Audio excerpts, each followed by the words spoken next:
Hello everybody, चलिए हम इस वीडियो में क्लास 8th के साइंस का एनसीईआरटी के पहले चैप्टर को देखते हैं। उसके हर एक टॉपिक को समझते हैं। चैप्टर का नाम है क्रॉप प्रोडक्शन एंड मैनेजमेंट। कैसे हम फसल की प्रोडक्शन कर सकते हैं और उसको हम कैसे मैनेज करके रख सकते हैं, इसको चलो हम देखते हैं। यहाँ पे स्टार्टिंग में देखो पहला हेडिंग है क्रॉप किसे कहते हैं। तो क्रॉप किसे कहेंगे? फसल किसे बोलेंगे? ऐसी चीज़ जो कि लार्ज स्केल पे बोया जाए, एक ही तरह की चीज़ जो कि बड़े पैमाने पे बोया जाए, उसे हम क्या बोलते हैं? क्रॉप बोलते हैं। देखो यहाँ पे धान की फसल है, बहुत ही बड़े एरिया में बोई जा रही है, तो इसे क्रॉप बोलेंगे। यहाँ पे भी देख रहे हो एक ही तरह की फसल बहुत बड़े एरिया में बोई जा रही है, इसे हम क्या बोलते हैं? क्रॉप बोलते हैं। नेक्स्ट देखो इसमें टॉपिक है कि क्रॉप को हम कितने हिस्सों में बांट सकते हैं। तो देखो आपके एनसीईआरटी में 2 हिस्सों में बांटा गया है, एक खरीफ क्रॉप और एक रबी क्रॉप। लेकिन एक्चुअली में एक और होता है जैद क्रॉप। मैं इसको बता दूंगा, पहले आप खरीफ और रबी क्रॉप देखिए। खरीफ क्रॉप किसे बोलते हैं? ऐसी फसल जो कि रैनी सीजन में बोया जाए, रैनी सीजन में बोया जाए, उसे हम क्या बोलते हैं? खरीफ क्रॉप बोलते हैं। ये लगभग आपकी जून में बोई जाती है खरीफ क्रॉप। इसमें एग्जाम्पल में क्या हो जाएगा?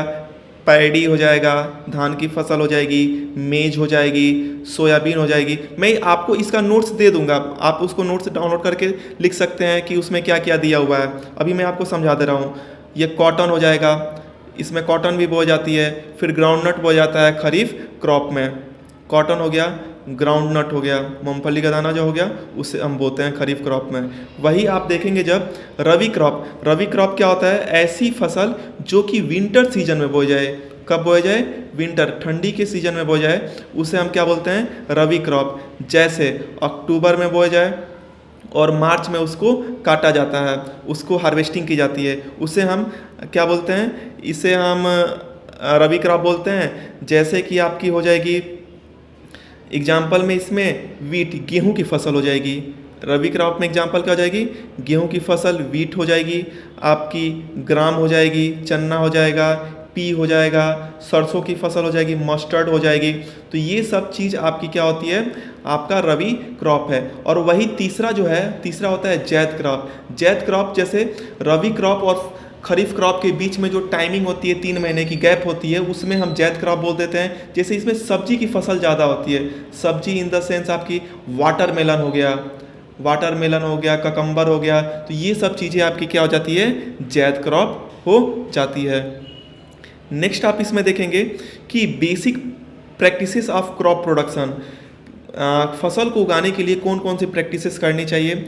तो मिट्टी को प्रिपेयर करना चाहिए, बोना चाहिए, मैन्योर फर्टिलाइजर डालना चाहिए, इरिगेशन करना चाहिए, हमें खरपतवार वीड से बचाना चाहिए, फिर कैसे काटना चाहिए और कैसे हार्वेस्ट करना चाहिए। चलो एक एक करके हम इसमें देखते हैं। तो पहला इसमें देखो प्रिपरेशन ऑफ सॉयल। हमें सबसे पहले मिट्टी को प्रिपेयर करना चाहिए, सॉयल को, ताकि वो अच्छे से उपजाऊ लायक हो जाए। जैसे देखो यहाँ पे जुताई हो रही है ना खेतों की, तो ऐसे प्लगिंग किसे बोलते हैं? खेतों की जुताई। पहले के समय बैलगाड़ी से करते थे, आज के समय हम ट्रैक्टर से करते हैं। तो ऐसे हम मिट्टी के क्या कर सकते हैं? प्रिपेयर कर सकते हैं। फिर देखो मिट्टी की इसमें देखो, आप अगर आपसे बोले कि प्लग किसे कहते हैं, तो हल जो होता है जिससे हम मिट्टी को लूज करते हैं, ढीला करते हैं, ताकि उसमें एयर जाए, ऑक्सीजन जाए, नाइट्रोजन जाए, ताकि फसल सफिशिएंट अमाउंट में न्यूट्रिएंट्स वहाँ से ले सकें। तो उसे हम प्लग कहते हैं। जो ये प्लगिंग है, टीलिंग है, ये क्या होता है? मिट्टी को ढीला करना, मिट्टी को लूज करना, ताकि इसमें फसल अच्छे से बोए जा सके। ये प्लग हो गया। देखो पहले के समय हम प्लग से करते थे एंशिएंट टाइम में, इस बैलगाड़ी के हेल्प से। लेकिन इस समय जो है हम ट्रैक्टर के हेल्प से करते हैं। और ये कल्टीवेटर होता है, कल्टीवेटर जो है हल होता है जिसके द्वारा हम खेतों की जुताई करते हैं। और जो ये पहले के समय हम प्लग यूज करते थे, इसे हम होई बोलते थे इस मशीनरी को, जो ये लकड़ी का है, जो बैलगाड़ी खींचती थी। और इस समय जो ट्रैक्टर खींचता है हल को, जिससे खेतों की जुताई होती है, उसे हम कल्टीवेटर बोलते हैं। तो होई और कल्टीवेटर में यही अंतर है। देखो जब मिट्टी प्रिपेयर हो जाती है तो उसके बाद काम होता है बोना। सोइंग कैसे करते हैं, मिट्टी जब लूज हो गई ट्रैक्टर से, अब जब हम देखो ट्रैक्टर से कल्टीवेटर की हेल्प से जब हम मिट्टी को लूज कर दिए तो बीज को लेते हैं, सीड्स को लेते हैं और इसको हम मिट्टी में क्या कर देते हैं, फैला देते हैं। तो मिट्टी में इसको स्प्रेड करना ताकि जो फसल हो वो उग सके, तो इसे हम क्या बोलते हैं, सोइंग बोलते हैं। देखो सोइंग में क्या करते हैं, हमें सीड्स का सिलेक्शन करना पड़ता है, जैसे कि जो हम बीज बो रहे हैं वो अच्छी क्वालिटी के होने चाहिए, ऐसा नहीं कि उसमें लो क्वालिटी का सीड्स आ जाए।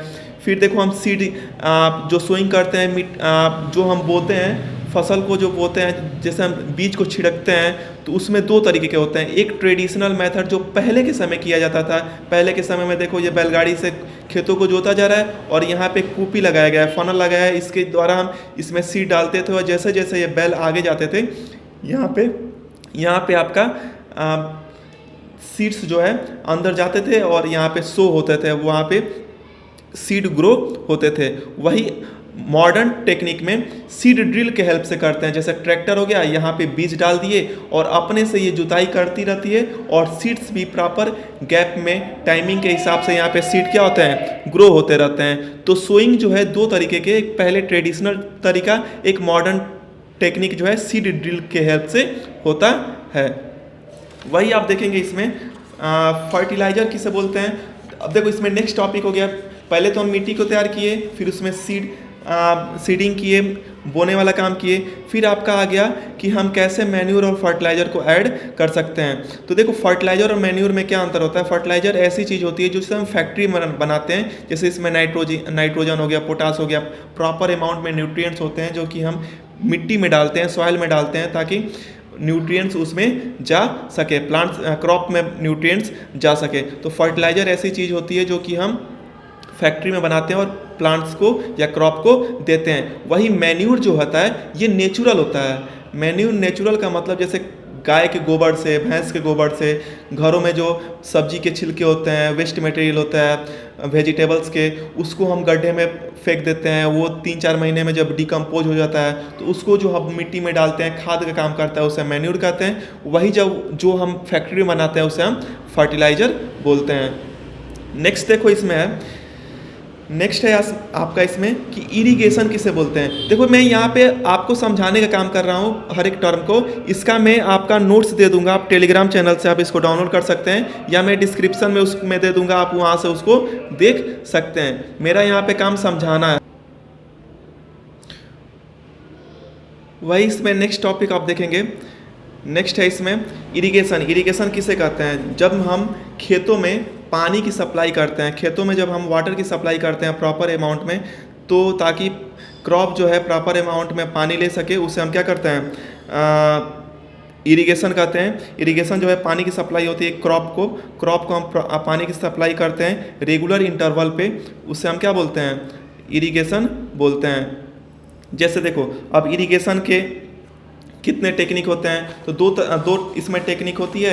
एक आपकी ट्रेडिशनल मेथड होता है। ट्रेडिशनल मतलब पहले कैसे यूज की जाती थी और मॉडर्न इस समय कैसे यूज की जाती थी। तो देखो पहले कैसे बहुत सारी टेक्निक है, जैसे मोट किसे बोलते हैं, यहाँ पे कुआं होता था, वेल होता था, उस कुएं से हम क्या करते थे, पानी को निकालते थे और जहाँ जहाँ फसल बोई हुई, जहाँ जहाँ क्रॉप बोया हुआ है वहाँ पे हम पानी को सप्लाई करते थे। ये मोड टेक्निक हो गई।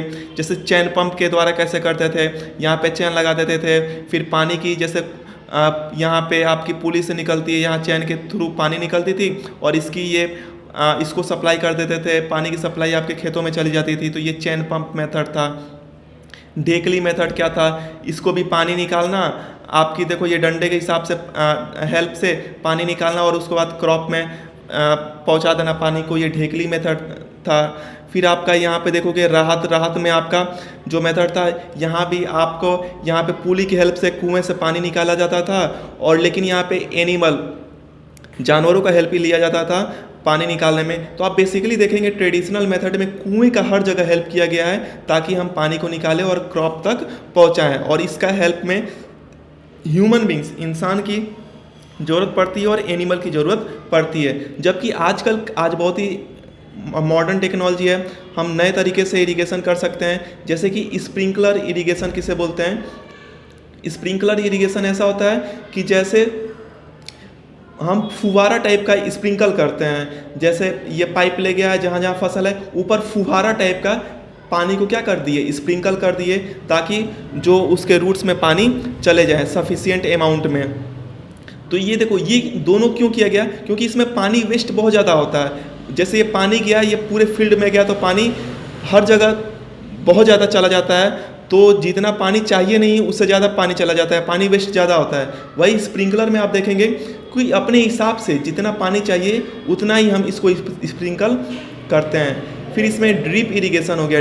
ड्रिप सिस्टम में क्या हो गया कि पाइप के थ्रू जहाँ जहाँ प्लांट के रूट हैं वहाँ पे हम पानी की सप्लाई करेंगे, उसे हम क्या बोलते हैं, ड्रिप इरिगेशन बोलते हैं। यहाँ पे हम फुवारे टाइप का देते हैं स्प्रिंकलर में, और ड्रिप में जहाँ जहाँ रूट है वहाँ पे हम पानी की सप्लाई करेंगे। फिर इसमें नेक्स्ट टॉपिक है प्रोटेक्शन फ्रॉम वीड्स। वीड्स किसे कहते हैं, जैसे यहाँ आप देखो कि क्रॉप बोया गया है और ये अनवांटेड प्लांट,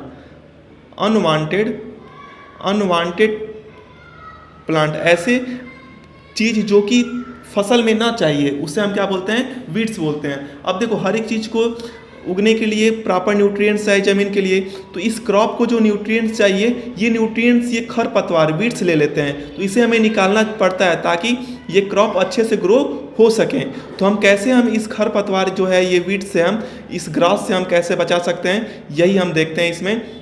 तो इसके लिए भी बहुत सारी टेक्निक है कि जैसे देखो, दो तरीके होते हैं। एक तो हम इसमें एक होता है सिकल्स मतलब कि हम हसुआ जो होता है उसके हिसाब से, देखो इस फिगर में आप देखोगे इसमें कि जो ये अनवांटेड प्लांट निकाल रहा है, यहाँ सिकल्स है।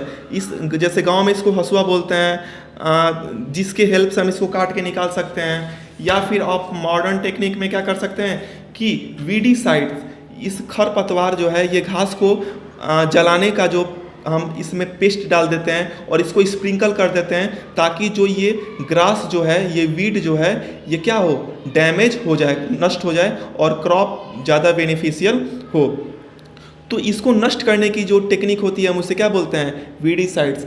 जो वीड जो खेतों में उगे हुए हैं उनको ख़त्म करने की टेक्निक को हम क्या बोलते हैं, वीडीसाइड बोलते हैं। तो ऐसा हम इसको प्रोटेक्ट कर सकते हैं। देखो, इसमें नेक्स्ट टॉपिक है हार्वेस्टिंग हम कैसे करते हैं, जब फसल, देखो सबसे पहले हम मिट्टी को तैयार किए, लूज किए, फिर हम इरिगेशन किए, सोइंग किए, बोए, फिर इरिगेशन किए। इरिगेशन में आप टेक्निक देखे कि कैसे एंशिएंट टेक्निक था, ट्रेडिशनल टेक्निक था, मॉडर्न टेक्निक था। फिर हम उसमें अगर खरपतवार आ गया तो उसमें से हम कैसे निकालेंगे, फिर वीडीसाइड डाल दिए। हार्वेस्टिंग दो तरह का होता है, एक सिकल जैसे हसुआ से ऐसे काटते हैं और इसको सुखाते हैं, पीटते हैं, या फिर हम कंबाइन हार्वेस्टर भी कंबाइन बोलते हैं, या फिर हार्वेस्टर से हम इसकी कटाई करते हैं और इसको हम ट्रैक्टर में इकट्ठा करते हैं और इसको हम काटते हैं एक प्रॉपर टाइम के बाद। विनोइंग क्या होता है, जैसे मान लो कि हम काटे और इसमें जो वेस्ट मटेरियल है उसको हम हवा के हेल्प से, इसको जो भूसा है, हस्क जो है, इसको हम अलग कर दिए और सीड्स को अलग कर दिए, ग्रेन को, तो इसे हम विनोइंग बोलते हैं। इसमें लास्ट टेक्निक है, जब हार्वेस्टिंग हो जाती है, कटाई हो जाती है, तो जो सीड्स होते हैं, जो आपकी सीड ग्रेन होते हैं, वो कहीं ना कहीं अभी गीले टाइप के होते हैं। उसको हम पहले धूप में, सन में सुखाते हैं ताकि उसमें से जो माइक्रोब्स हैं वो मर जाएं, और उसके बाद जब वो प्रॉपर तरीके से सूख जाता है, ड्राई हो जाता है, उसके बाद हम बोरे में भर के कस के और उसको गोदाउन में रख देते हैं। तो ये क्या होता है, स्टोरेज, ये स्टोरेज टेक्निक होती है सीड्स की।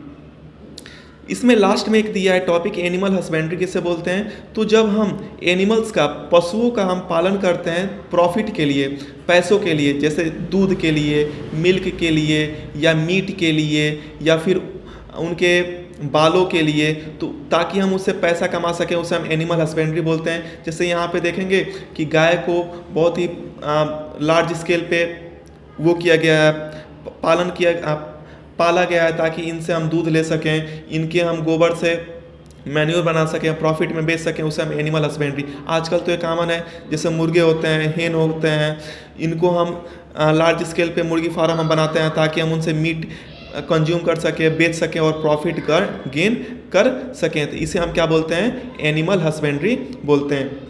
ये था इस चैप्टर के सभी टर्म का एक्सप्लेनेशन। मिलते हैं हम आपसे नेक्स्ट वीडियो में इसके सेकेंड चैप्टर के सभी टर्म के एक्सप्लेनेशन, टर्म और टॉपिक एक्सप्लेनेशन के साथ। और इसका आप नोट्स जो है आप टेलीग्राम चैनल विशाल इंस्टीट्यूट जब आप सर्च करेंगे विशाल इंस्टीट्यूट दिल्ली, तो आप वहाँ से आप इसका नोट्स डाउनलोड कर सकते हैं। मिलते हैं हम आपसे नेक्स्ट वीडियो में नेक्स्ट टॉपिक के साथ, नेक्स्ट चैप्टर के। Okay, thank you.